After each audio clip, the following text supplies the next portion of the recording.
Hey, what is up, everybody? Welcome to the Retro Wrestling Review Series, Season 5, Episode 6, and I'm getting really close to the end. I'm almost done reviewing all the Elimination Chamber matches. This is my second to last one. I hope I can finally get through them all. I should be done with it by, so today it's 12:30. I'm hoping to be done with it by today or tomorrow. And then I have other things planned for the season finale of the season. It didn't go as planned, but you know, it's still going to happen the way I guess I want it to. So, now I'm going to be covering the 2014 Elimination Chamber pay-per-view. And this is a very interesting show because this was the last pay-per-view post WWE Network. This was the last pay-per-view that came out before the WWE Network came out. I believe the network came out like literally a day later. So it's kind of funny how these things work out. And you know, WWE had to kind of go all out with it. You know, it was the last pay-per-view post the network. It was kind of them whether they decided to go in a new direction or not. So let me kind of run through the matches that were on the show. We have an Elimination Chamber match, a 6-man tag team match, a regular singles match, no, we didn't have that. And what else? We had a Intercontinental Championship match, and a WWE Tag Team Championship match. And we also had a tag team match for the pre-show. Just a regular old tag team match. So, you know, the show that didn't look too bad. I'll talk about more of the matches. How I'm going to do this is I'm going to review the pre-show and all in one take. And then I'm going to review the actual show itself in different takes, just like I did for my 2013 Elimination Chamber review. I hope you guys enjoy this video, and let's start talking about this show. Alright, so starting with the kickoff, and this is when the WWE had decided to use the panel, where superstars would come out and kind of give their take about what they think about what's going to happen on the show. I like that they have this because it makes it feel kind of like a legitimate sport and stuff, so I like that they have this panel. And we have the panel of Josh Matthews, Mark Henry, The Miz, and Rey Mysterio. And they kind of break down the show. I thought The Miz and Mysterio did a good job. Mark Henry, I think, did good, but he got flustered. He was very flustered in the beginning. And for commentary for both the real show and the kickoff, we had JBL, Michael Cole, and Jerry the King Lawler. And, you know, the panel breaks down talks about the matches. So I'll kind of announce the matches themselves. We have a match between Titus O'Neil and Dalen Young. The reason this match is happening is because Titus O'Neil and Dalen Young were tag team partners for 2 years. They came up in 2012 as the Primetime Players, and they were, you know, a good tag team. But then eventually in 2014, during a match with Rybaxel, Titus O'Neil had finally had enough, and he turned on Dalen Young, and he beat the crap out of him, which was good. You know, which was a good segment. It kind of sucked they broke up because, you know, kind of made the quiz went nowhere, but still. And then Dalen Young had attacked him backstage, and, you know, Titus O'Neil said he did it because Dalen Young just felt like he was dead weight. Well, he felt like Dalen Young was dead weight, and, you know, then eventually it led to Titus O'Neil and Dalen Young having a bunch of altercations and fights. So I was slightly interested in this match. Then we had a WWE Tag Team Championship match. WWE Tag Team Champions, the New Age Outlaws, which had consisted of the Road Dogg Jesse James and the Badass Billy Gunn versus Jimmy and Jay the Usos. And the reason for this is the Usos have been chasing after the WWE Tag Team titles. They were, you know, they would always come this close, but they wouldn't quite get there. They faced off with Seth Rollins and Roman Reigns at Money in the Bank, didn't get the job done. They faced off with Cody Rhodes and Goldust and Seth Rollins and Roman Reigns in a triple threat tag match at Hell in a Cell. Didn't get the job done. And then the New Age Outlaws had just come back to the company. And they had aligned themselves with heel authority figure Triple H at the time. And, you know, the New Age Outlaws had won the WWE Tag Team Championships from Cody Rhodes and Goldust at the Royal Rumble kickoff. So this led, and Both members of the Usos have beaten one member of the New Age Outlaws in a one-on-one match, so this got them this WWE Tag Team title match. So that's kind of the reason for this match.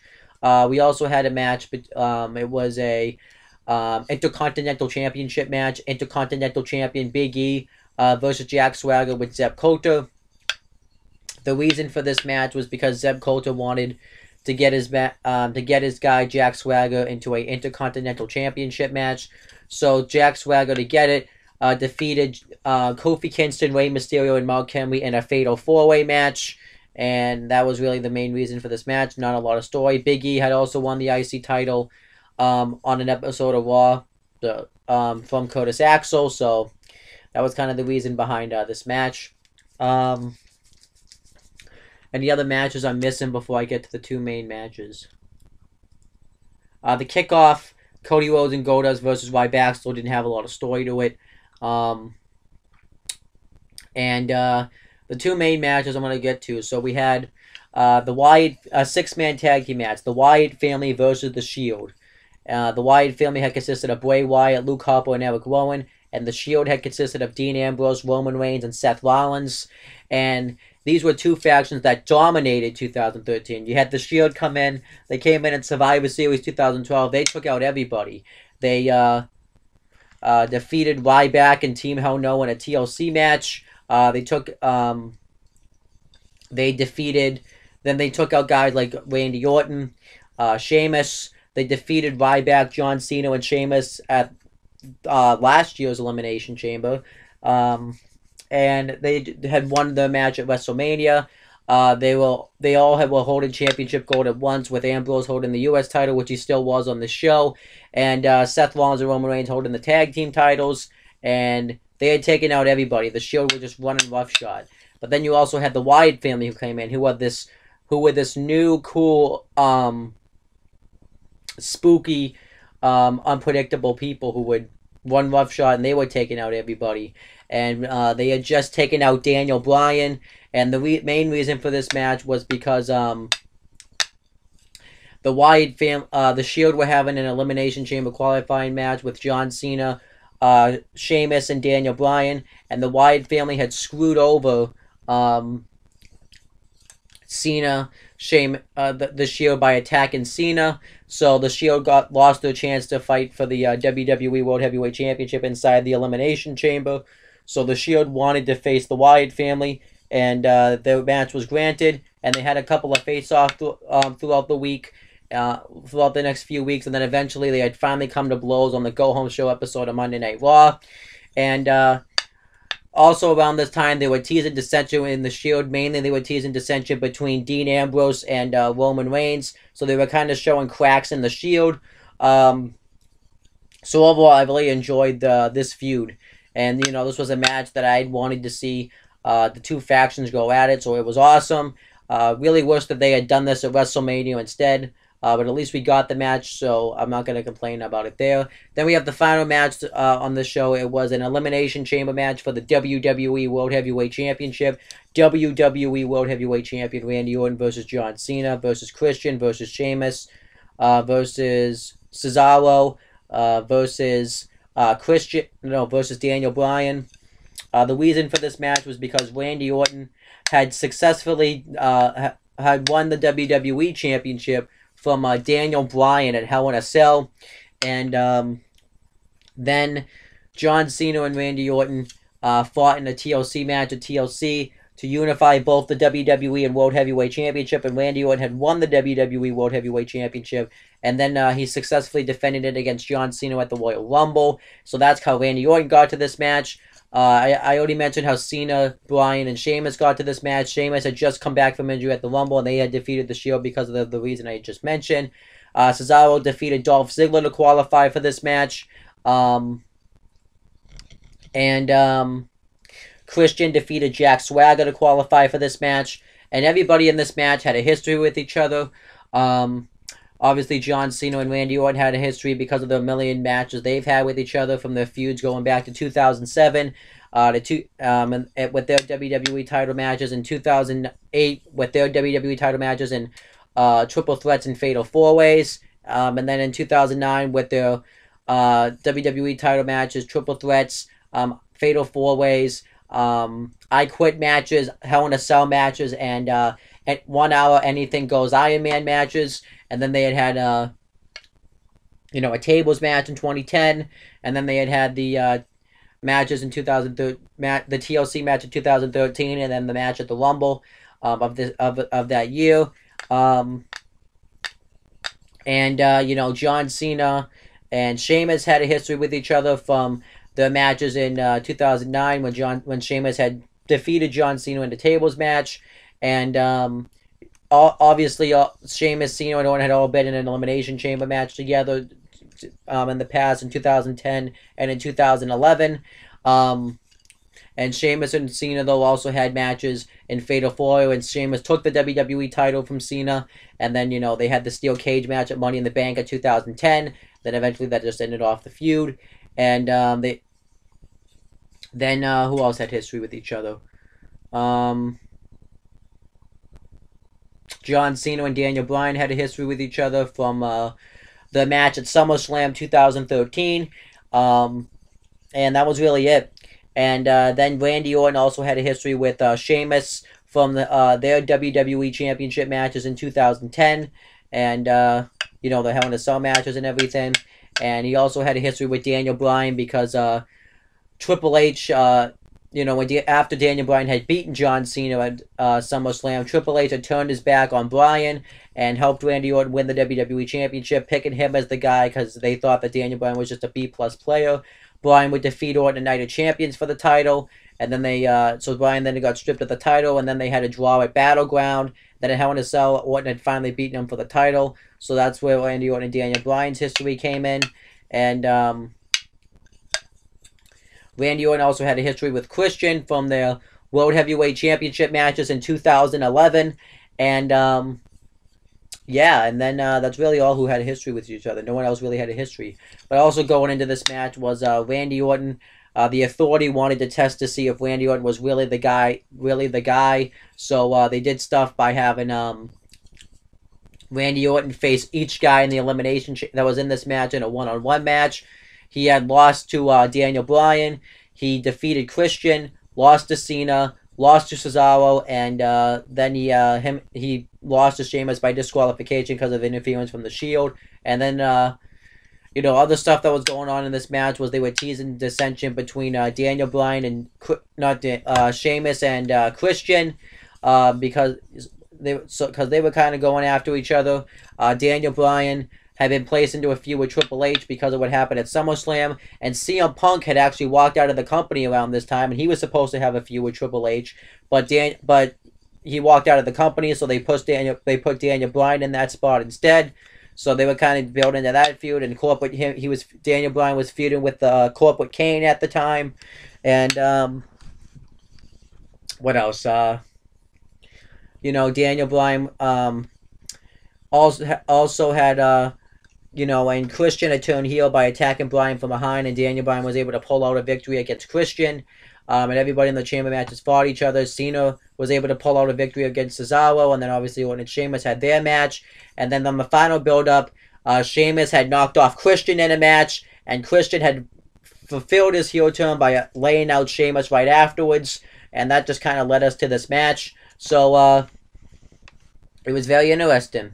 And one match I forgot to talk about the build-up to was the match between Batista and Alberto Del Rio, and I don't know. I can imagine why I would forget about this match. So Batista had recently returned to the WWE. He had been gone since 2010. He returned in 2014. He had won the Royal Rumble match, but him and Del Rio were teasing a feud with each other. They were kind of taking shots at each other on Twitter. And then Batista, the first night he came back, laid out Del Rio, but Del Rio took exception to that. But Batista was like, I don't have a problem with you. And everybody had hated Batista around the time because they didn't want Batista to win the Rumble. They wanted Bryan to win the Rumble. And Batista and Del Rio had taken a cheap shot on Batista, so Batista retaliated by beating the crap out of Del Rio, and Batista bombing him through the announcer's table. And Del Rio was all in a neck brace, and Del Rio, said that he's an animal and he's going to destroy Batista. And then Del Rio just pushes him into some equipment well, Batista just pushed him into some equipment. So this pretty much made Del Rio look weak. It was bad. Not a good feud. So now that I've done it, let's actually get to the actual kickoff stuff itself. The Real Americans were backstage, which consisted of Jack Swagger and Cesaro and Zeb Colter. And Zeb Colter talks about how it's going to be a big night for the Real Americans. And he doesn't want them just to think about taking titles home. Where Swagger's going to be the Intercontinental Champion and Cesaro's going to be the WWE World Heavyweight Champion. He wants them to think about it as the final.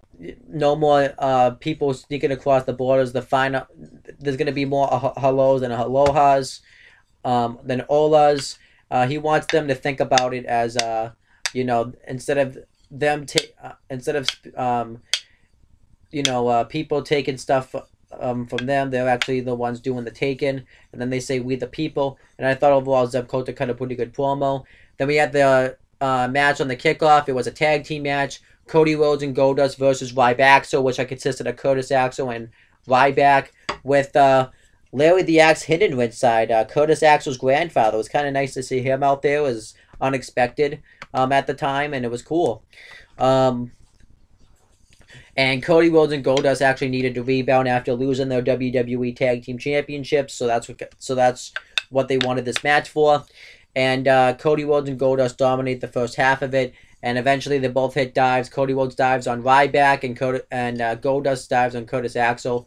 And something I want to say is, man, how Ryback was fallen. Because Curtis Axel was the Intercontinental Champion. He was on top of the world, and then he just lost it and kind of went nowhere. And Ryback went from being the Phoebe more, being really pushed, to just a heel, and he was in a mid-coder. It was kind of sad for Ryback. But they were a good team. And then eventually Ryback will get the heat on Goldust for a while, and Goldust tries to make a comeback, but him and Axel take each other down with double clotheslines. And then eventually Goldust hits a Hurricanrana on Ryback. And eventually Cody Rhodes gets the hot tag on Curtis Axel. Cody Rhodes hits a moonsault on Axel. Axel kicks out. Cody Rhodes takes out Ryback, and he goes to hit and he hits a disaster kick off the steel steps. And he goes to hit a springboard drop kick on Curtis Axel, but Curtis Axel catches him into a powerbomb. Before he can pin him, Goldust breaks up the pinfall, and then Goldust and Ryback brawl for a while, and then Curtis Axel goes for the inverted neck breaker, but then Cody Rhodes counters into a crossroads and gets the victory.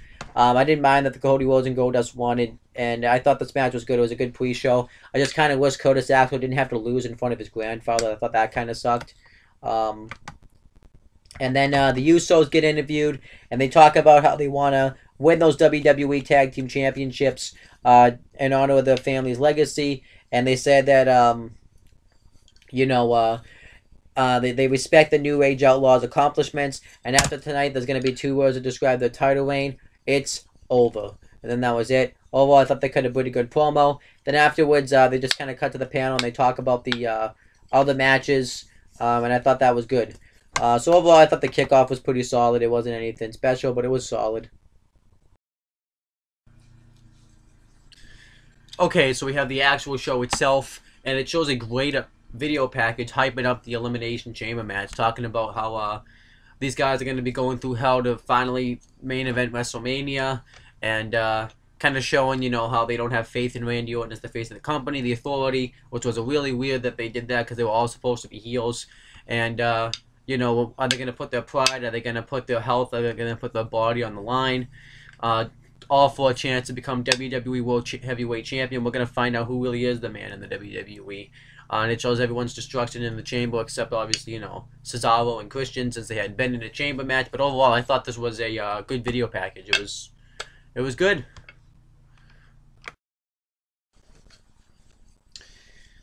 Okay, so we had the first match on the show. It was a Intercontinental Championship match. Intercontinental Champion Big E versus Jack Swagger with Zeb Colter inside. What a difference in the career of Big E. A year ago on the show, he was Dolph Ziggler's bodyguard, and now he's Intercontinental Champion. Kind of funny how things work out. What a difference in Jack Swagger's career, too. He went from winning the Elimination Chamber match a year ago, winning the match so he could main event WrestleMania. And now he's fighting for the Intercontinental Championship. Kind of sucks to be Jack Swagger.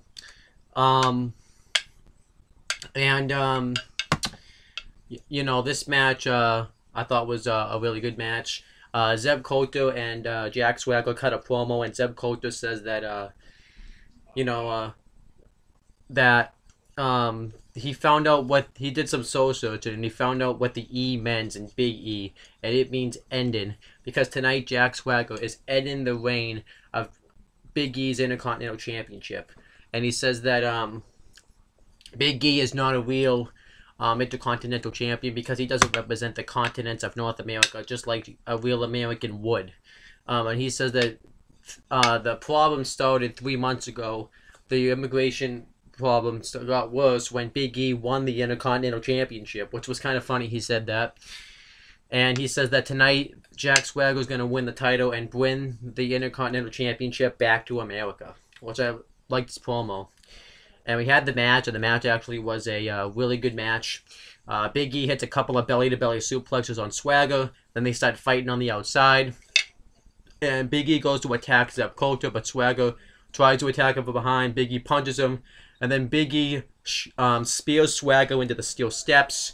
And eventually Swagger, which hits a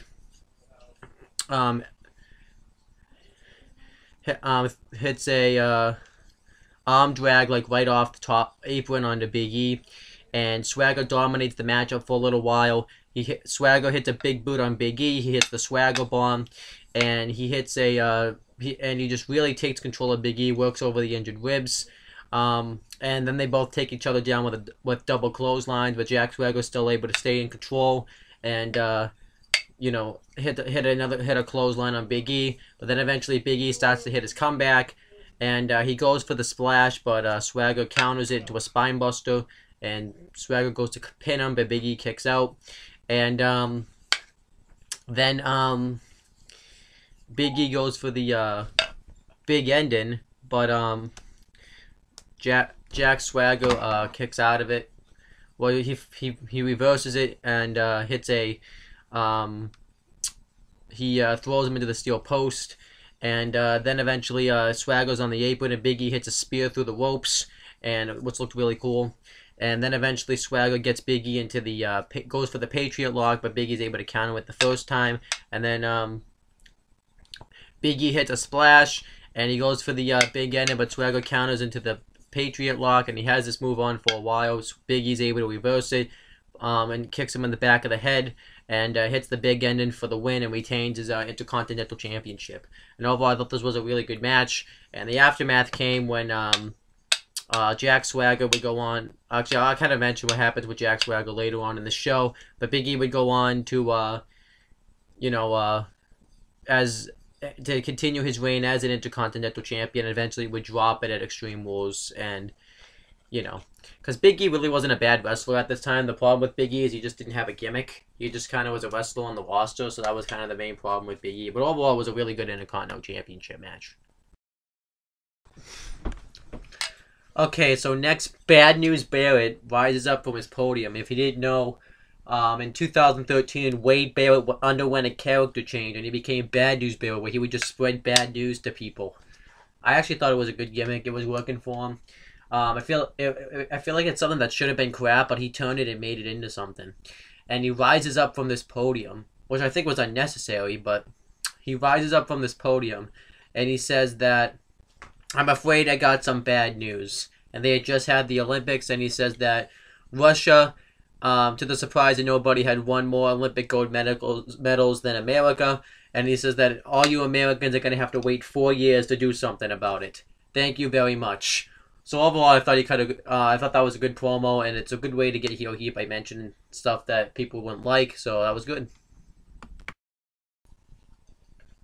Okay, so next, Byron Saxton interviews Daniel Bryan, and he asks if he's 100% after the attacks that he's suffered by Kane, and he says that he doesn't care if he's 100% or 10%. He's gonna go out and give it everything he's got and try to become the WWE World Heavyweight Champion. The question is, will he? He can't answer that question.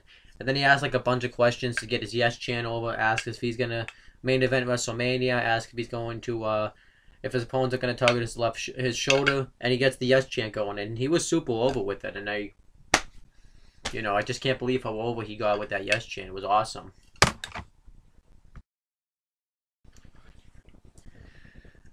Okay, so next match was a WWE Tag Team Championship match. WWE Tag Team Champions, the New Age Outlaws versus the Usos. And at this time, a lot of my friends, because I talked to them about this stuff now, they didn't really care for the New Age Outlaws as Tag Team Champions around this time.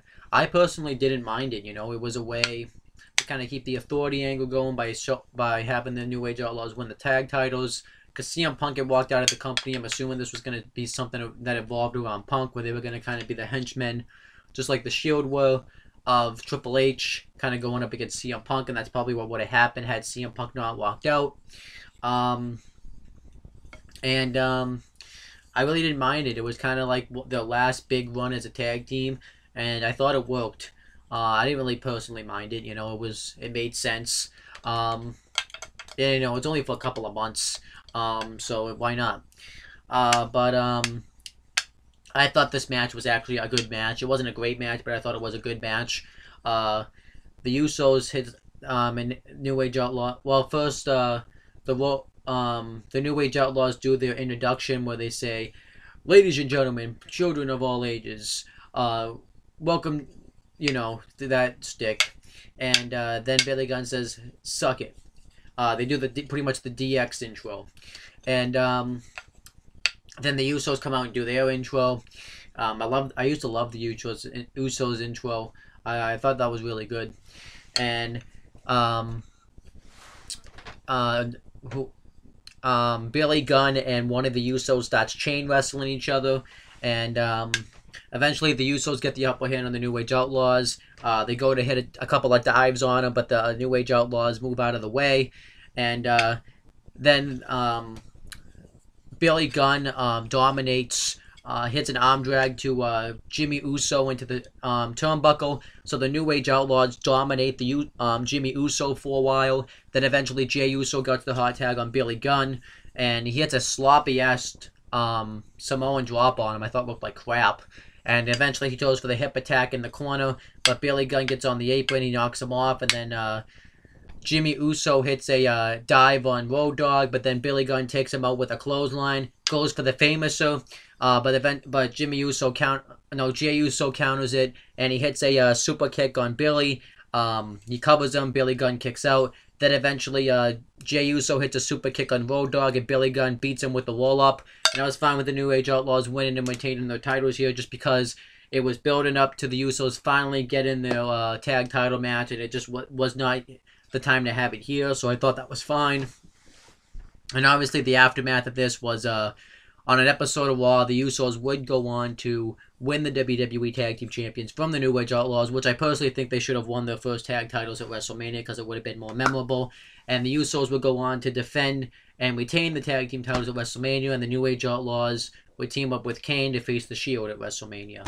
So that's kind of why, because the Usos were stuck on the kickoff where they could have had a big WrestleMania moment and won the tag titles, instead of the New Age Outlaws, instead of just randomly on the kickoff. So I personally think they always should have won the first tag titles at WrestleMania. But overall, this was a good match. Not a great match, but a good match.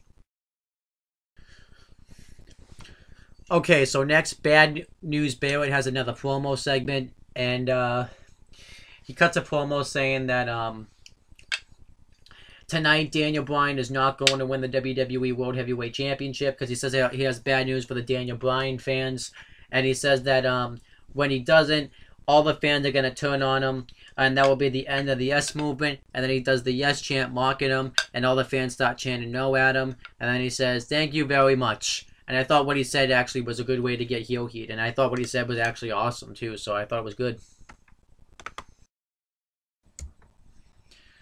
Okay, so the next match was Darren Young versus Titus O'Neil. And this match actually wasn't bad or anything. If you think about it, it actually had a good story coming into this match since they had been tag team partners and everything for 2 years. And, they had a breakup. So they did have the story behind it. I just think a lot of people didn't really care about it because these weren't guys they weren't really pushing. And I think watching the match at the time, you kind of had a feeling they weren't really going to do anything with these guys afterwards. It was kind of like one of those things where they just did it and they didn't really have any follow-up plans for it. And that's kind of what this match really was. And this match was probably a match you'd probably see on SmackDown, and not even the main event of SmackDown, like middle of the match SmackDown. So I'll talk about the match though. Daniel Young and Titus O'Neil fight for a little while, and Daniel Young and Titus O'Neil hits a knee to the gut on Daniel Young. And then eventually Daniel Young beats the crap out of him on the outside. He hits a flying clothesline in the ring, but Titus O'Neil kicks out. He goes to go off the apron and dive on him, but Titus O'Neil catches him and hits him twice, and sends him twice spine first into the steel post. And then he gets him into a bear hug, and he dominates the matchup for a while. There's one spot I did like where Titus O'Neil got him into an abdominal stretch, and he slapped his chest, which I thought was good. And then Daniel Young makes his comeback. He hits a neck breaker on the apron, and he goes for the gut buster, but Titus O'Neil counters with a shot to the back and the clash of the Titus and gets the victory. And the aftermath of this match really wasn't a lot of aftermath. They kind of went on and did their own things for about maybe a year. Daniel Young ended up getting injured, so, you can't really blame him for that. For that reason, they didn't really do anything with him. And Titus O'Neil was kind of in the jobber status, sort of. And eventually they reunited and became a tag team. And I'll get to what happens to them again at the very next event. And they're not even a tag team today.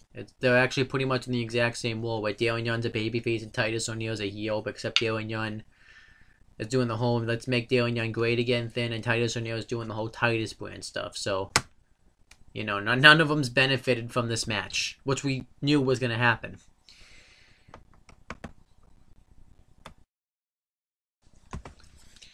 Okay, so next, Bad News Barrett has another promo segment, and I liked Bad News Barrett at the time, but, you're kind of forcing him out there. Like, this is more, having him go out there countless times, you're just forcing it at this point, so I can see why people didn't like this gimmick in a sense, because they did force it somewhat. He did great with what he had, but sending him out there 3 times I thought was a little too much. But he says that I can see that Minnesota's electricians are just as bad as their NFL team, because his podium wasn't able to rise up again. So he says he's still out here anyways, and he reveals the bad news of that the immortal Hulk Hogan is returning to Raw tomorrow night, because Hulk Hogan had been gone from the WWE for a while. And he says that, but Hulk Hogan's charisma is going to be darkened because of his career is actually going to be darkened because of my expert charisma. Which is kind of true, because Hulk Hogan pretty much is forgotten about in the WWE, and Bad News Barrett is not. So, in a sense, he was kind of right. Okay, so next, the panel of judges, well, not the judges, but the panel of experts give their thoughts on what's been going on with the show so far. I thought they actually did a pretty good job talking about it. And that's about it.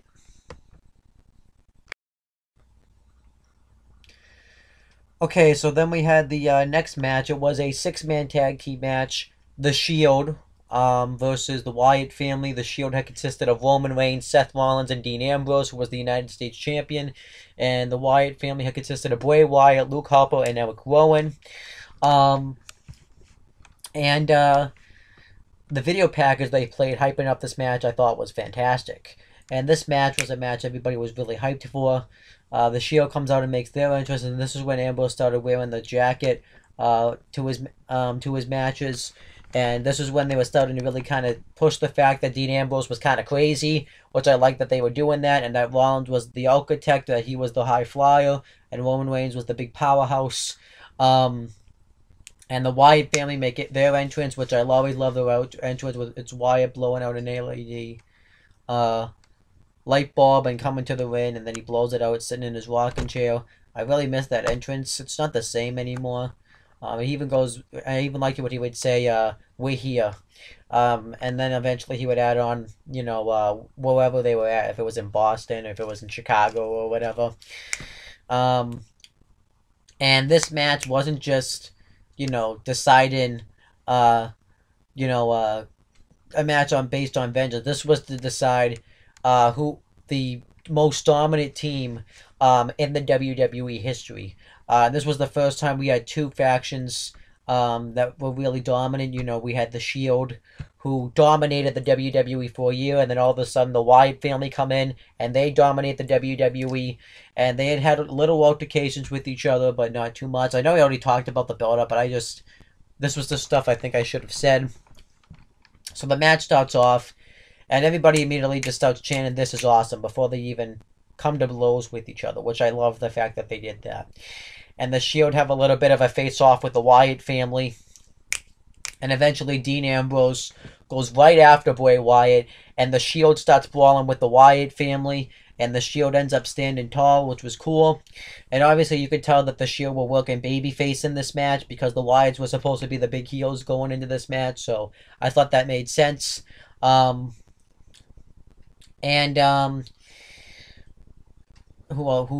Seth Rollins and no, I think it was Dean Ambrose and Eric Rowan end up starting off this matchup, and the Shield dominate Eric Rowan for a little bit. They attack him in the corner, but then eventually Eric Rowan hits a big clothesline on Seth Rollins. They body slam him, and the Wyatt family dominates Seth Rollins for a little while, but then Seth Rollins ends up fighting back, and the Shield hit a triple T move in the corner where Dean Ambrose ran off of Seth Rollins and hit a punch to the head, and then Ambrose would throw him into Reigns, and Reigns would hit a sick right hand right to Bray Wyatt's head. I thought that was really cool. And the Shield just really dominated the matchup for a little while. And then eventually the Wyatt family dominated Dean Ambrose. I thought they had a cool altercation with each other. Bray Wyatt ends up hitting a sick clothesline on Dean Ambrose. And the Wyatt family just annihilate Dean Ambrose. And Luke Harper ends up hitting a suplex on Ambrose. Harper hits a drop kick on Dean Ambrose, which is when they started to kind of show Harper's athletic ability. And before that, Roman Reigns had hit a suplex on Harper. And Eric Rowan hit an elbow drop on Ambrose, and then he gets him into this where he presses his hands together into a nerve hold onto Dean Ambrose, where he goes which I thought was really cool. And then eventually he gets the hot tag on Seth Rollins, and Seth Rollins starts going off on Eric Rowan, and he hits all his moves on him, and he ends up hitting a dive on the outside. He hits a suicide dive onto Eric Rowan, and then he goes for the curve stomp, but he moves out of the way, and he ends up being taken out on the outside by Bray Wyatt, and he ends up hitting a senton on the floor, and he ends up kicking him in the head, and the Wyatt family for a long ass time end up dominating Seth Rollins. I thought this looked really cool. Bray Wyatt hits a sick shorthand clothesline onto Seth Rollins, and Seth Rollins goes to go off the top rope. Wyatt catches him into a Uranagi. Eric Rowan hits a splash on Rollins. Luke Harper hits a wicked big boot on him, and then he hits a suplex on him. He ends up hitting a tilt-a-whirl slam, and the Wyatt family just methodically pick apart Seth Rollins, and I thought it looked really cool. Then eventually Roman Reigns gets the hot tag on Eric Rowan, and he starts going off on him. He hits a couple of clotheslines, a spine buster. Harper tries to attack him. He throws him out of the Harper throws him out of the ring, and then Reigns hits a drive-by drop kick on Rowan, and then Roman Reigns hits a back suplex on Rowan, covers him. Bray Wyatt breaks up the pinfall, and Ambrose goes after Wyatt, and he hits a suicide dive on the outside. And then Harper hits a suicide dive himself on the outside, which looked awesome. And Seth Rollins had a flip dive on the outside. And all hell starts to break loose. Eric Rowan tried to pin Roman Reigns with a slam, but Roman Reigns kicks out.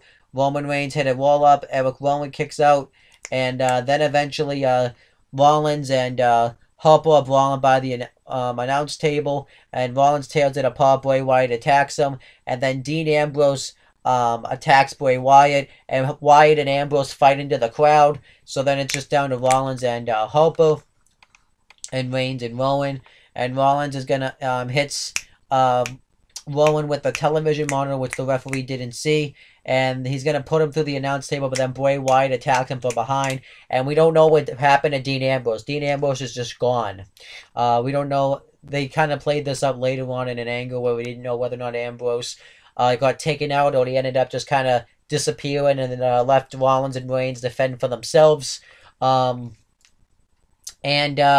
Harper and Wyatt tried to put him through the announce table, but he ends up getting stopped. That's when Ambrose actually had come in and attacked him, and and then eventually Rowan hits a fall-away slam, and the Wyatt family all attack Seth Rollins, and Harper and Rowan hit a double choke slam onto Rollins through the Spanish announce table, and then it's just down to Roman Reigns versus all three members of the Wyatt family, and the Wyatt family surround the win against Roman Reigns, which was kind of bittersweet, which was kind of like deja vu for Roman Reigns, except backwards, because when the Shield were on top, they would surround the win against their opponent and attack them, so the Wyatt family kind of do the same thing, and the Wyatt family beat up Roman Reigns. Harper throws Rowan for a splash, and then Rowan throws Reigns in for a big boot, and then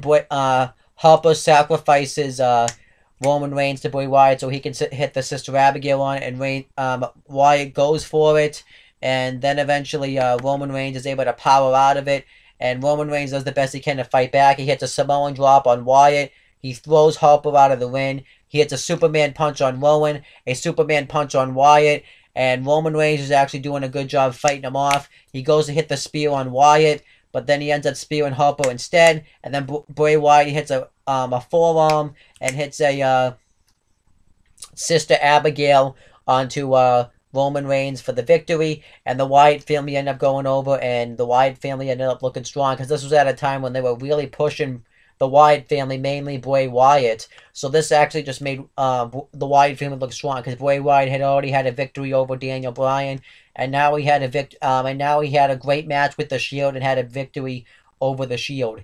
And you did the match was a little bit unpredictable, even though you kind of had a feeling that the Wyatt family was going to win, just because of the fact that you had the Shield. They were kind of teasing tension between them, and you had Bray Wyatt going up against getting ready for him to go up against John Cena. So you obviously had to make Bray Wyatt look strong for that, so it made sense to have the Wyatt family win.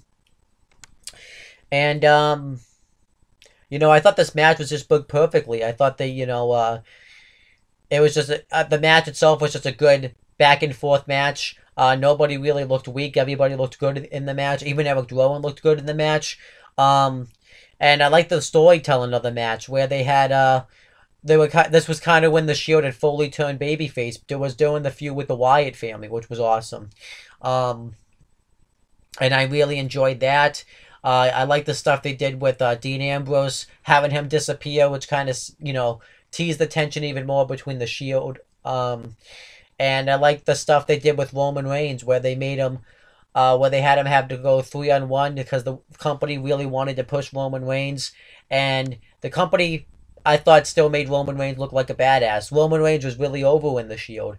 And what I liked about him, the way he fought off the Shield was believable, I thought. You could have had Roman Reigns just completely taking out every member of the Wyatt family and ended up just standing tall in the middle of the ring and having him just become the victor, but they didn't do that. They had him fight him off a little bit, but eventually the numbers game just caught up to him, and he was vulnerable. They made Roman Reigns actually look vulnerable, and people were able to relate to Roman Reigns that he lost. So, You know, the Shield I still think looked really good. The fact that they lost, and you know, everyone really liked Roman Reigns at this time. And now, if you ask them today, they said, "Oh, I never liked Roman. Never liked Roman. Never liked Roman." It's kind of funny how those things kind of work out now. Um, but yeah, overall, I thought this was a great match. And the aftermath came. The short term wise, Bray Wyatt would go on to face Cena at Mania. I'll kind of talk about that a little bit later on. Um, the Shield would go on to face Kane and the New Age Outlaws at WrestleMania. Win. They would face Evolution.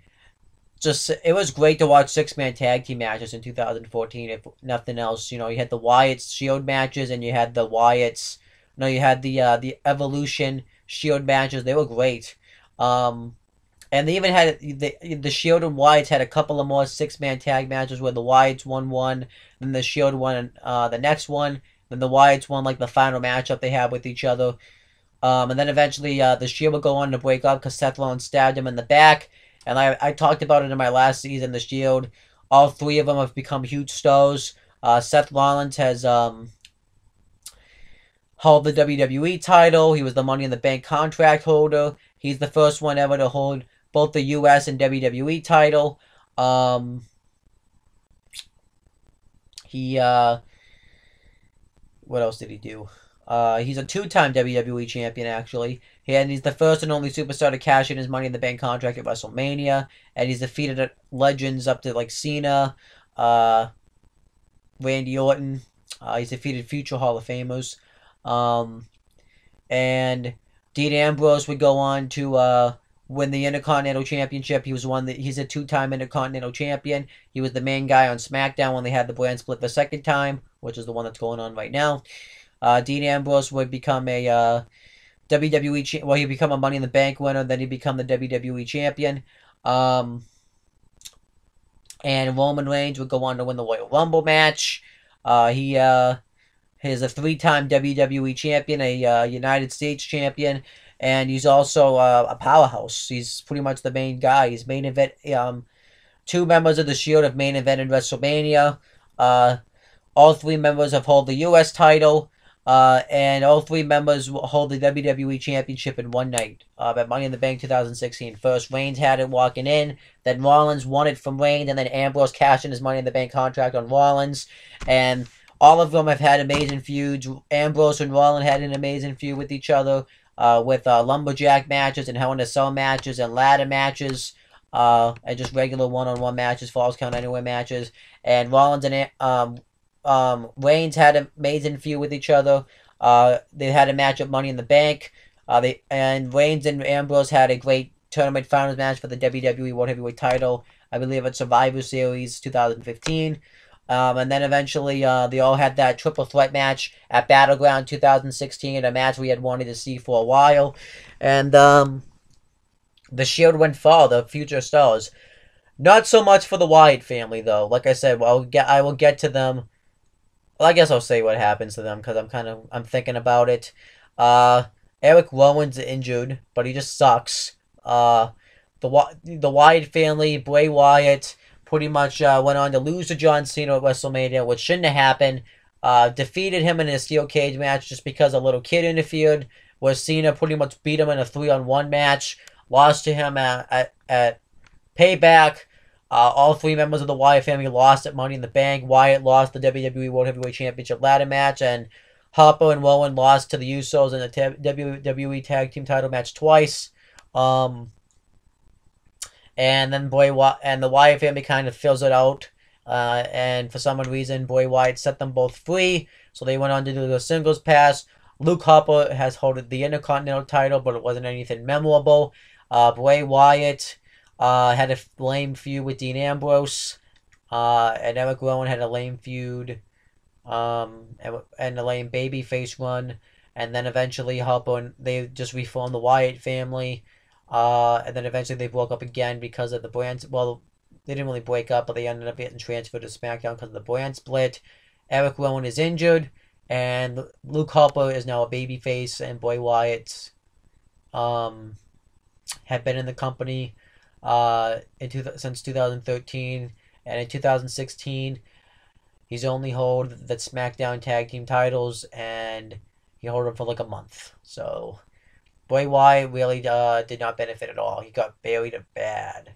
Uh, and it was right after he faced Cena. So the Wyatt family didn't come out looking good as well, but the Shield I thought came out looking good. So this match I still really like though, because at least all of these guys are still with the company today, and Bray Wyatt's bet in main event feuds. I guess I can say that, and the Shields are huge stars nowadays.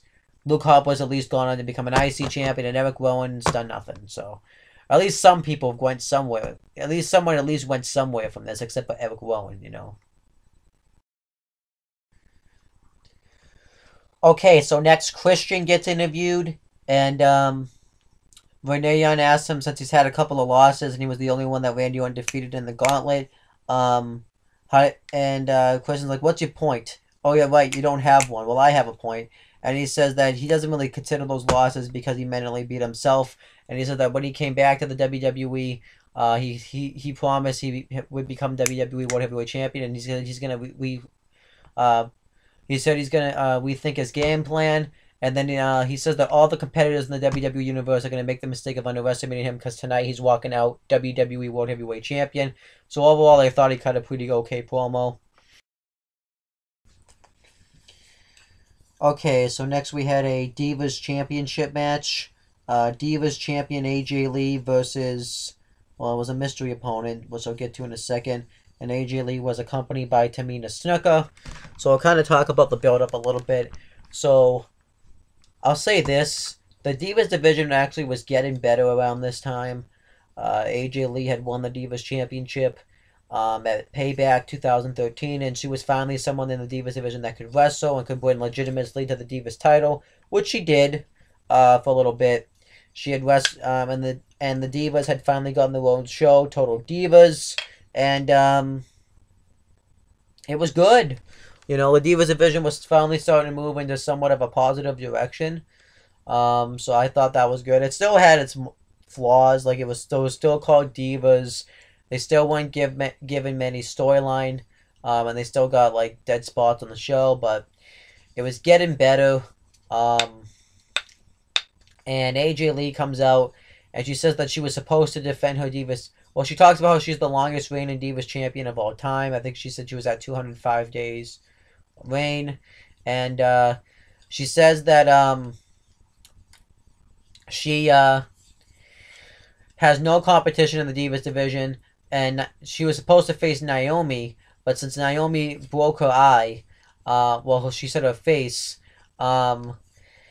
she needs someone found a replacement for her, and it ends up being Naomi's tag team partner on the Funkadactyls, Cameron, and this match was bad. It was absolutely terrible. Eventually, Cameron dominates the first half of the match, and then AJ Lee takes control, and then Cameron makes a little bit of a comeback, and then AJ Lee tosses her out to the outside, and she had these pom-poms, and AJ Lee mocks her by doing cheerleader stuff, and throws the pom-poms at her, and she throws her in the ring, and as the referee's getting him out of the ring, Cameron attacks her, and Tamina, what was supposed to be the spot was, she was supposed to go to hit Cameron with the super kick, but she accidentally hit AJ Lee, but Cameron was out of position, so it just looked like she purposely super kicked AJ Lee. So that was on Cameron right there. So Cameron tries to cover her and take advantage, but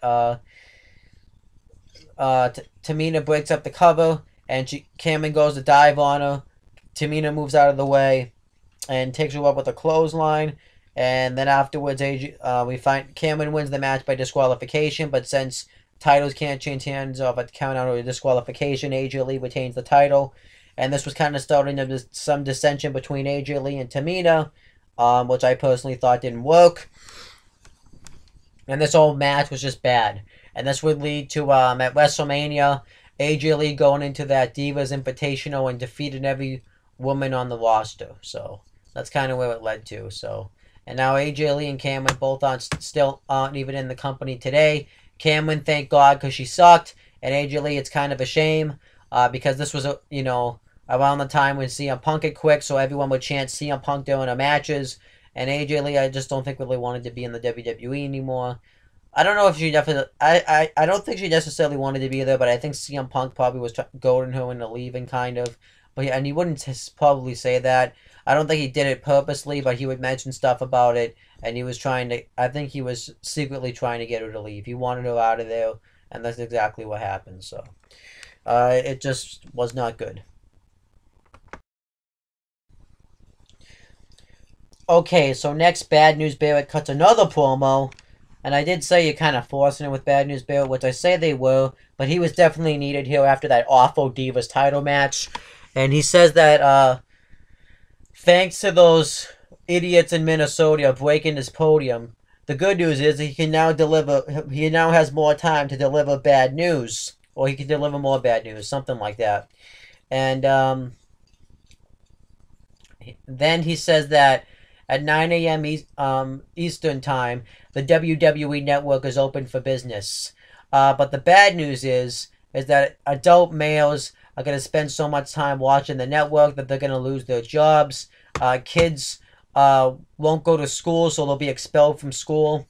And then everybody's going to spend so much time watching the network that people aren't going to have time to get the own garbage out of their houses. And so it's going to get to the point where rats will start to move in and look like bigger pigsties than they already do. And then the U.S. government's going to come to condemn their home, and everyone's going to be left on the street fending for themselves. And you'll have nobody but yourselves to blame. I thought this was a great promo. It was really kind of weird because he was trying to convince people. It seems like they were trying to sell the network, but they were trying to make negative stuff happen about it. But they were trying to sell it in a way. It was kind of weird. He was like undermining the network. Because the WWE was really hyping up the WWE Network on the show because they really wanted people to subscribe to it. So, that's kind of how it was. But overall, I thought it was a great promo by Barrett. Okay, so next, Santino Marella is playing with Lego toys backstage. And Emma comes up because she had just been called up to the main roster and asks if Santino was playing with toys, and he's trying to act like a man saying he wasn't. And the Great Khali comes up and says he got Santino's invitation. And then El Torito, the little bull, comes up, and Los Matadores says that they got their invitation. And Santino walks away, and Emma's like, what a shame, I love toys. And it was pretty bad. It was obviously to sell the toys. It's kind of funny, the Great Khali and Santino were fighting for the world title a year ago. Actually, no, 2 years ago. And now they're in a comedy backstage segment on the show. Yeah. Alright, so we had the next match. It was Batista versus Alberto Del Rio. And I already mentioned the storyline, so I'm not going to go too far into it. But Alberto Del Rio comes out, and he's wrapped up in a neck brace, and he's walking on one crutch. And he says that because of the attack that Batista did to him a couple of weeks ago, he is unable to compete tonight. But we find out it's a trap. Del Rio attacks him, beats the crap out of Batista with the crutch, which the fans cheered for. And then eventually they do start the match, and fans booed the shit out of this match. They didn't care for it, they didn't like Batista at this time. They were chanting things like Bootista. The reason they didn't is because they wanted to see Daniel Bryan win the Rumble, and they didn't put Daniel Bryan in the Rumble, and Batista won the Rumble. So it kind of sucked to be Batista, Did he deserve the hate that he got? I wouldn't necessarily say so. I think at the time I hated Batista. I didn't hate Batista, but I was booing him myself just because of the fact that I didn't want to see him main event WrestleMania, because they had it penciled in where they wanted the main event to be Batista versus Randy Orton for the WWE World Heavyweight Championship, and I just didn't want to see that match. So I was just booing Batista because I hated where the company was going. And Batista just really didn't have that good of a run. And Batista even said that him coming back as a babyface was a huge mistake. He should have come back as a heel, and that's what he wanted to do, and it didn't happen, But anyhow, yeah, fans booed the crap out of this match. Chanted Batista, they chanted for Y2J, RVD, they chanted We Want Lesnar. They think they. I even hear them. I even heard them chanting Randy Savage. Um, they just didn't like this, you know, and they were in favor of Del Rio and they hated Batista. So Del Rio destroys Batista. He hits the cross arm breaker over the ropes, and he dominates the arm of Batista. Batista keeps trying to make a comeback. He hits a spear. He tries to hit a comeback, but Del Rio hits Inseguri, drop kicks him out of the ring, and then Batista hits a spear on Del Rio and a short arm clothesline. He hits the spine buster, goes for the Batista bomb. Del Rio counters and chop blocks him in the leg and hits a kick to the head. And Del Rio covers him. Batista kicks out, and then Batista eventually hits the Batista bomb for the win, and that was it. The match wasn't good. Batista really was not in win shape, ready for this match. He was just not ready. He definitely had some ring rust, and it definitely showed in this match. And Del Rio, I never really thought was a very strong performer either. You could get good matches out of Del Rio. He is a good performer, but you put him up against the One Dance partner, and he's not going to have a good match. And Batista was the One Dance partner. And the aftermath came where Batista would go on to main event WrestleMania for the WWE World Heavyweight Championship, and Alberto Del Rio pretty much went nowhere from this. And he would be released from the company in the summer of 2014. So, yeah, no one really benefited from this match, well, except Batista. And this match was, they were trying to get Batista ready for WrestleMania, which was weird. Okay, so next we have a video package for Black History Month, because WWE likes to pretend they care about Black History Month, even though they make a lot of the black wrestlers a stereotypic gimmick, and they don't treat them as fairly, which is weird. Um, but they played for the Soul Patrol, I believe it was the name of the tag team, and it had consisted of Mr. USA Tony Atlas, who back then was known as Anthony White. So it was weird they named a black guy White. And then for also Rocky Johnson, and they kind of talk about their upbringing, about how Tony Atlas was a three-time Olympic gold medal winner, and that's how he became known as Mr. USA. And Rocky Johnson wanted to go into boxing, but he eventually went into sports entertainment, and they had joined the WWF as a duo, as a tag team, and then on November 15th, 1983, they had defeated the Wild Samoans for the WWE tag team titles. And then they talk about what they've done for the newer generation when Tony Atlas was with Mark Henry, and when Rocky Johnson was with The Rock. So overall, I thought it was a good video package. Kind of nice to play tribute to an old school tag team. Okay, so next it cuts to the panel, and they give their final predictions about who they think is going to win the Elimination Chamber. The Miz says he's been going back and forth, thinking either Daniel Bryan or the Miz or Cesaro, and he actually ends up picking Daniel Bryan because of the S movement and because the fans are getting behind him. And then Mark Henry picks Sheamus because he's paid his dues and he had just returned. And Rey Mysterio picks Cesaro, and he actually messes up and says that he's the only one that hasn't been in the chamber match, even though he forgot about that Christian hadn't been. And Josh Matthews says, I noticed none of you guys picked Randy Orton. And they said, well, yeah, he hasn't won in a month. So everyone kind of agrees. They think it's going to be a new champion. So I thought it was pretty interesting.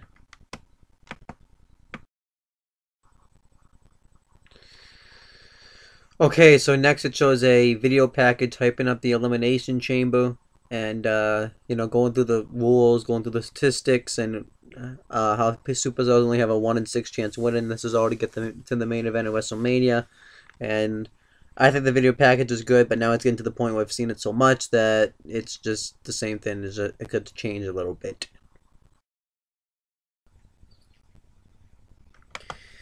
Okay, so then we had the main event.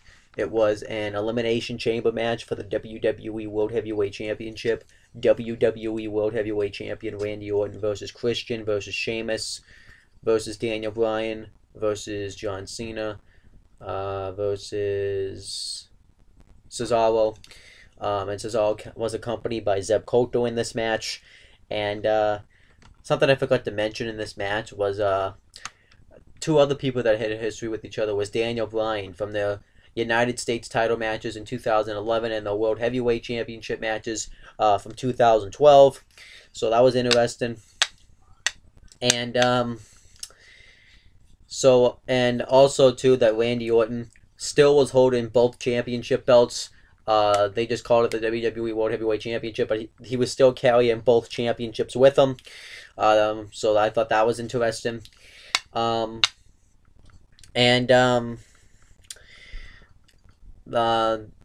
let me talk about the match. So Sheamus and Cesaro end up starting off the matchup, and I thought they had a good altercation with each other.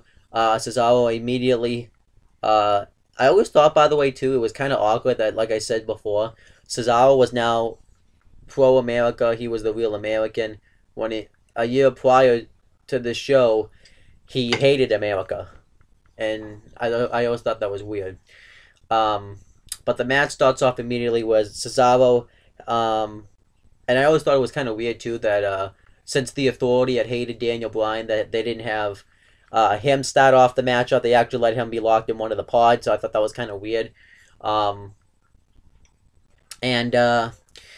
Cesaro immediately starts off the matchup with a drop kick on Sheamus, and then he hits a clothesline outside the ring. He beats the crap out of Sheamus, but then Sheamus starts to fight back.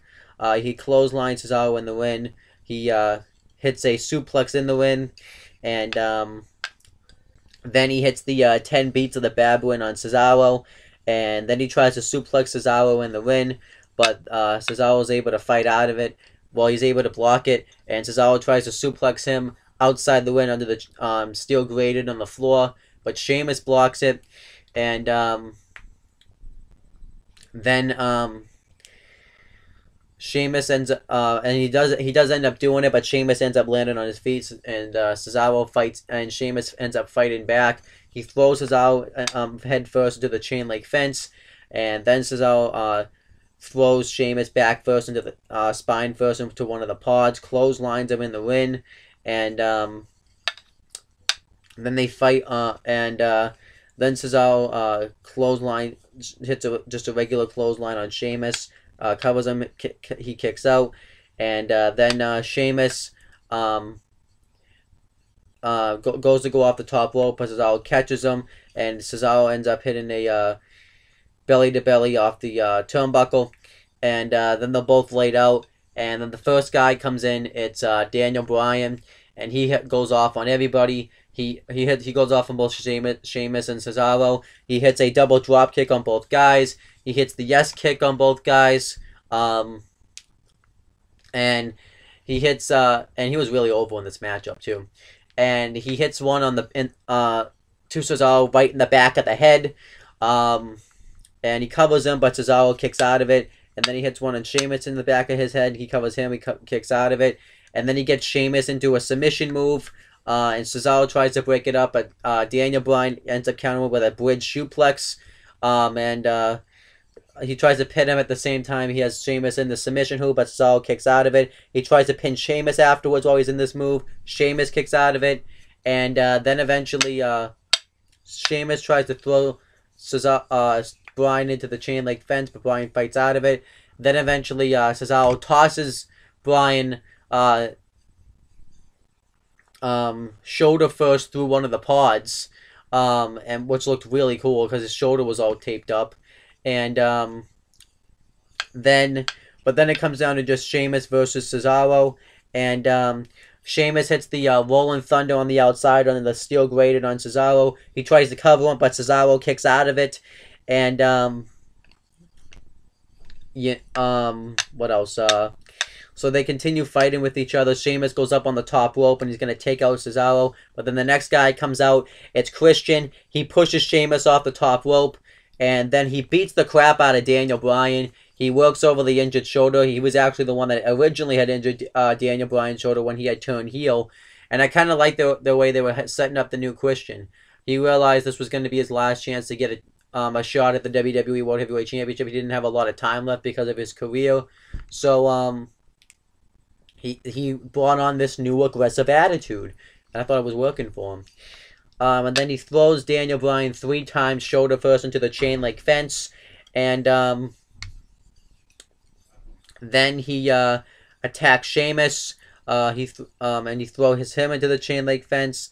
He hits a drop kick on Cesaro off the top rope, and Daniel Bryan tries to fight back. He hits a drop kick on Christian, but then he goes to put him away with the yes lock, but Christian ends up fighting out of it, and then eventually Sheamus throws him head first into one of the pods, but he doesn't break, and actually that's not what happens.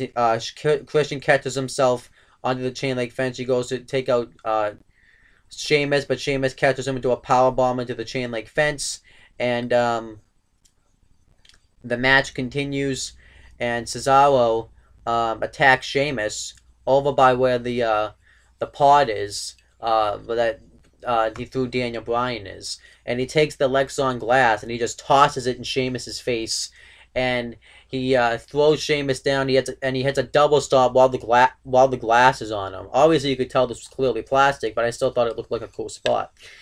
And then the next guy comes out, and it's John Cena, and he gets Christian up into the AA position, but Cesaro tries to prevent him from doing it. So he uses Christian as a battering ram, and then he hits an AA onto Christian into Cesaro, and Daniel Bryan ends up taking the fight to Cena. He hits a bunch of yes kicks on him and kicks him in the back of the head, and then Christian and Daniel Bryan goes to finish him off, but Christian takes him out with a kill switch, covers him. Daniel Bryan kicks out, and then Sheamus takes out Christian with the Irish Curse backbreaker, and then Cesaro actually takes out Christian with the uppercut, and then Cena gets in the ring. He hits a shoulder tackle on Cesaro, goes for a second one. Cesaro catches him into an uppercut, covers him. Cena kicks out, and then Sheamus hits the hits his back suplex and goes for the 5-knuckle shuffle on Cesaro, but Sheamus hits the Celtic Cross on him, covers him. Cena kicks out, and then eventually just everybody just starts brawling with each other. Everyone just starts going after each other. I thought this looked great.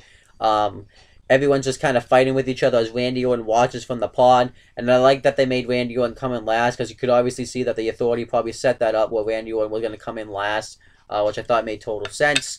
And everybody's laid out. And then Randy Orton's pod opens, and he stomps a mud hole in everybody and beats the crap out of him for a little bit. And then he poses and points at the WrestleMania sign, and he goes to hit a punt on Daniel Bryan, but Bryan moves out of the way. And then we see Cena and Bryan eyeballing Orton, and then Sheamus eyeballs Orton, and they want to get their hands on him, so all the baby faces pretty much want to beat the crap out of Orton. I thought it made sense for Cena and Bryan because of the fact that they have a history from the WWE title matches the previous year. Sheamus was just being a babyface. So Randy Orton locks himself back in his pod to avoid the beating. And Cena and Bryan try to go after him, but they end up brawling with Christian and Cesaro. And then Orton's teasing Sheamus the fact that he can't get to him because he's in the pod. And Sheamus realizes that Orton outsmarted him. But instead, Sheamus hits a bro kick through the pod and knocks Randy Orton out. Pulls him out, throws him into the chain link fence, throws him into the ring, and Cena beats the crap out of Orton, and everyone just kind of takes their turn. Cena goes to AA Orton, but Bryan attacks Cena from behind and throws him out on the outside. He hits the yes kicks on Orton, and then Cesaro attacks him from behind, and Cesaro hits 30 swings on Randy Orton. I thought that looked really cool. Then Daniel Bryan tries to take advantage. He rolls him up, and he hits a roll up into a German suplex, and then Sheamus throws Bryan on the outside. Well, Christian throws Bryan on the outside, and Sheamus wants to go after Christian because he had attacked him on SmackDown, and he beats the crap out of Christian, but then he tries to hit a high cross on Christian onto the onto the glass of the pod. But Christian ends up grabbing onto the chains of the chamber, and he starts climbing up, and he climbs up to one of the pods, and Sheamus attacks him. But then Randy Orton attacks Sheamus, and Orton hits a superplex on Sheamus, and Christian from the top of the pod hits a frog splash on Sheamus, and covers him and eliminates Sheamus, which I actually was kind of surprised that Sheamus was out first, because I thought Christian was going to be out first, because I thought, he was just going to be the guy that was in the match and they get him out of there. But Christian actually get it in elimination. I thought made Christian look pretty strong. Then right afterwards, Daniel Bryan hits the running knee on Christian and eliminates him. And then it's down to the final four, and they all get into the corner and have like a little face-off with each other. Cena with Cesaro, Orton with Bryan, and Cena and Cesaro fight, and Orton and Bryan fight. Cena hits a dropkick on Orton, and Bryan throws Orton into the chain link fence, and Cena does the same as Cesaro on the other side. And then Cena and Bryan have a face-off with each other, and this is kind of like back to where it all started. This was like originally where this whole authority angle had started, was was the matchup between John Cena and Daniel Bryan at SummerSlam, and they hadn't had a face-off or anything like that since SummerSlam, so I like the fact that they had a face-off, and Bryan and Cena go after each other, and then Cena goes for the AA on Bryan, and Cesaro comes in and hits a German suplex on Cena while he has Bryan up on his shoulders, which was really impressive. And he tries to cover Cena, but he kicks out of it, and then eventually he tries to go for the neutralizer, but Cena counters, and goes for the STF. Cesaro counters into the and he goes for the gut wrench suplex, but Cena counters into a Hurricanrana, goes for the AA, but Cesaro tries to hold on to the ropes to use them for leverage, but Cena just ends up AAing him on the floor, onto the steel grated anyways. He gets Cesaro back in the ring, puts him in the STF, and forces Cesaro to tap out. I didn't really mind. Well, actually, I like the way that Cesaro looked, but I kind of wish Cena would have just put him in the ring and pinned him instead of making him tap out. I thought that I don't really think it buried Cesaro, but I thought that didn't really benefit Cesaro. And then it's just down to three guys, Orton, Cena, and Bryan, which made sense because of the fact that they had been with each other. And the only problem I had is I really wish you could have seen Orton, Cena, and Bryan kind of go, just because the storyline kind of called for them to go, and just in an all-out triple threat match in this chamber. Well, it didn't happen because I think they were running low on time here. So Orton goes for the RKO on Cena. Cena counters into the STF, and then the Wyatt's family little video goes off, and the Wyatt family teleports to the ring. And this was the second time because they were building up Cena versus Wyatt, like I mentioned, for WrestleMania 30. And this was the second time that the Wyatt family... Well, actually, this was the third time that the Wyatt family had attacked Cena. And we don't, at first, they didn't really know who they were going after because they wanted us to forget about the attack at the Rumble for some reason. So Bryan goes to attack him, but Luke Harper hits a big boot on Bryan, and then the Wyatt family beat the crap out of Cena, and Eric Rowan hits a splash in the corner, and he throws Cena into a discus clothesline by Harper, and then Bray Wyatt lays him out with his sister Abigail, and then the Wyatt family gets out of the ring. Orton gets in the ring, covers Cena, and eliminates him, and Cena's eliminated. So then it's just down to Orton and Bryan. But during all this chaos, Corporate Kane comes out to try to restore order. He kicks the Wyatt family out, and he checks on Cena, and as he's checking on Cena, Daniel Bryan goes off the top turnbuckle and hits a running knee on Corporate Kane, which this made sense because Corporate Kane and Daniel Bryan were feuding because they were setting up Daniel Bryan to face Triple H at WrestleMania, since CM Punk was out of the equation. And then Orton tosses Bryan into one of the pods, and he goes to hit a superplex on Orton, but then Daniel Bryan hangs Randy Orton upside down in the Tree of Woe position and hits 3 drop kicks, and then he tries to cover him, but Orton kicks out. And then he hits the running knee on Orton. But then when Bryan covers him, Kane pulls the referee out of the ring before he can make the final 3 count. So Daniel Bryan has to stop his pinfall, and he drop kicks Kane through the ropes. And then Daniel Bryan turns around into an RKO by Orton, and we think that's going to be it for Daniel Bryan. And then Daniel Bryan kicks out of it, which I thought was awesome that he kicked out of it, because it actually made it look like that the fight wasn't over yet. Well, the match wasn't over yet. It made it it made the fans believe that Daniel Bryan could actually pull this off. And then eventually Orton gets pissed. Bryan tries to beat him with the roll-up. Orton kicks out. Bryan kicks him in the head. And then Kane takes a cheap shot at Bryan, and Orton hits an RKO. And this finally puts Bryan away. And Randy Orton then walks out holding the WWE World Heavyweight Championship over his head. And, you know, that was it.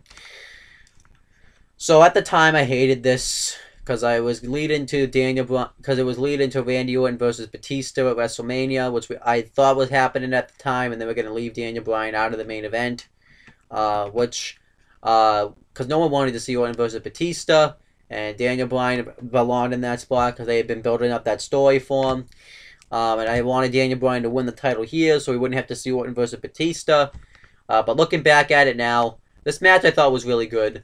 I thought, you know, everybody looked good in this match. And Daniel Bryan really didn't need to win the championship here. If you think about it, this was continuing that chase for him to go after the title. And it really wouldn't have made sense if you just had him win the championship here.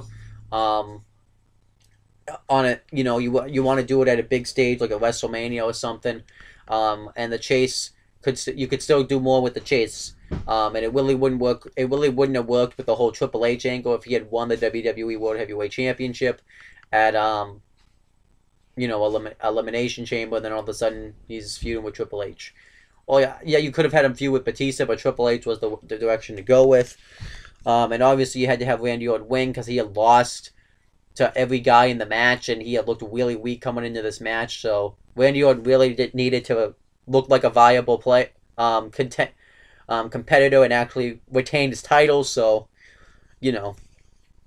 And it didn't end up leading to that bad. Let's talk about the aftermath of this match now. So Christian this ended up being his last match on pay-per-view, because he would have a few more matches on Raw, but then he finally had a concussion, so then he was finally done with wrestling. He hasn't wrestled. He had his last match on Raw, I believe, on like March 10th or something. Sheamus would go on to compete in the Andre the Giant Memorial Battle Royal, but he didn't win it. Who else? Cesaro, him and Jack Swagger ended up facing off with the Usos, Los Matadores, and Ryback in a fatal 4-way tag team title match at WrestleMania. They lost. They split up the Real Americans, and Cesaro will go on to win the first ever Andre the Giant Memorial Battle Royal, which didn't benefit him at all because then afterwards it just got diminished. So really, Cesaro benefited in the short term for this match, but not in the long term. He's finally starting to recover. Ironically, Cesaro and Sheamus, it's kind of weird seeing them face off in this match when now they're a tag team. It's kind of weird.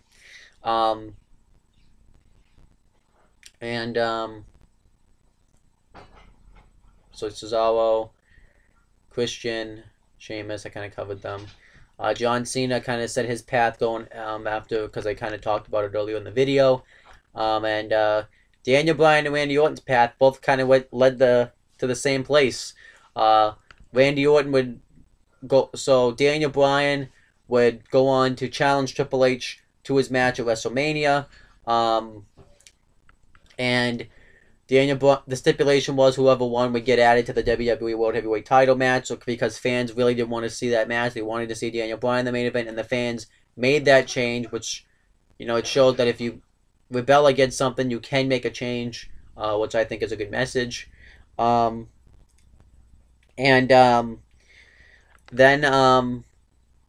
so Daniel Bryan went on to, and Daniel Bryan would go on to defeat Triple H and beat Randy Orton and Batista to finally win the WWE World Heavyweight Championship, and then Orton, Triple H, and Batista all reformed Evolution to go face the Shield, and Batista would shortly be gone out of the company after Payback, so he'd be gone in June,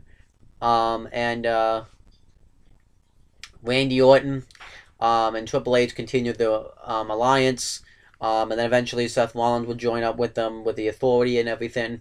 So obviously, Daniel Bryan Daniel Bryan, unfortunately, after he won the title, would get injured, and Daniel Bryan pretty much was out of a wrestling role, and he had one more wrestling career in 2015. He won the IC title, and then he had to vacate it and he finally had to retire last year, which sucks. Um, so I'd say people benefited from this match. I think Randy Orton definitely benefited. You can't really say, I mean, Cena obviously benefits all the time in a match. So Daniel Bryan benefited. Short term, Cesaro benefited. Long term, not so much. Uh, Christian, I don't know if he would. I mean, he had to retire, so you can't really say he benefited. And Sheamus sort of benefited. So uh, a lot of people coming out of this match did kind of looking good. So that's good. So the Elimination Chamber, I think this match is actually really good. I definitely would recommend this match. So yeah. So overall, I actually enjoyed this show. It's kind of weird.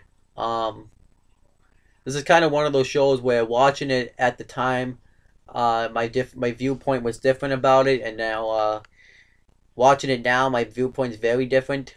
Because if you think about it, there's a lot of stuff that was going on at the time that I didn't like, and I still kind of don't like some of that stuff watching it now. But now that the aftermath has happened, it kind of makes sense in a silver lining. Did they plan the stuff that happened afterwards? No, I don't think they planned Daniel Bryan going on to main event WrestleMania. I don't think they planned. You know, I mean that's the only thing they really didn't plan. So, but thinking about it, um, at the time when I was watching the show, I was dreading WrestleMania 30. Not the show, but the main event for Triple H and not Triple H, for Randy Orton and Batista, and you know that whole feud. Um, I was booing Batista because I was upset that he had won the Rumble, and I wanted to see Daniel Bryan be the one to get Batista's spot. Um, and thinking about it now, Batista really did deserve the hate that he got. I mean, you know, he didn't want to be in the spot, but they put him in this spot. So, and you know, so the fact that they didn't end up going in that direction, the WWE was able to rectify their mistake, which it seems like they do that a lot, which they need to stop doing that. Just kind of get things right the first time. I get companies are gonna make mistakes and everything, but um, you know, you would if you keep it. If they would stop making mistake after mistake after mistake, they wouldn't be in this position. They wouldn't be in the position where we'd have to fix them all the time. Um, the IC title match on this show I think is good.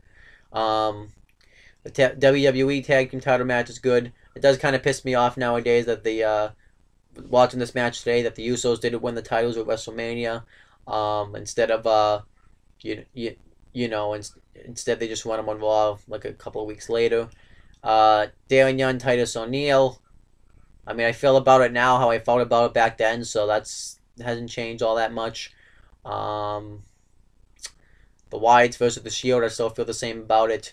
Kind of maybe a little bit different because the Wyatt family didn't benefit because of the way the Wyatt family kind of turned out, but I still feel the same about it because it's a good match and everything. Uh, Divas title match, I feel about the same about, but kind of pissed off because none of the Divas are in the company now. Um, so I'd say I feel about the same, but a little bit different. Uh, Batista Del Rio, about the same but different. The match still sucks, but I don't hate Batista as much. And but I don't really like Del Rio now. Um, what else was on this show? And the Bad News Barrett segments, I thought were good, but some of them, he didn't really need to be on the show as much as he was. It was just kind of a time filler. And the Elimination Chamber match, I think, I don't know if I hated it before, really. I think I liked the match. I just didn't like the finish. But looking about it, I think the match itself is good and the finish is fine. So, and Randy Orton became he became, I believe, the sixth guy ever in history to go in and retain his title in the Elimination Chamber match. So that's interesting. So overall, I think this show is actually a really good show. I would say the only stuff that's really bad is the numerous Bad News Barrett segments, comedy segments that weren't needed, like the whole Santino Marella playing with action figures that wasn't needed. Batista Del Rio, the Divas title match, and I forgot to mention the kickoff on this show was actually pretty good too. With the Cody Rhodes gold and the Cody Rhodes and the tag team match on that show was good. So overall, I think this is actually, it's not like a great show, but I think this is actually a really good show. It's got that great match with the Shield versus the Wyatt family, the thing that does piss me off watching it back, and it pissed me off then, was that they didn't do the match at WrestleMania. If they had done the match at WrestleMania, that would have been so much better. And save Cena versus Orton, or to find a different program for Cena. So I kind of wish they would have done that match at WrestleMania. Yeah, overall, this is actually a really good show. I would definitely recommend it. Yeah, that's pretty much it. So, thanks you guys for watching this video. Make sure to subscribe to all my channels. And that's pretty much it, guys. Talk to you later.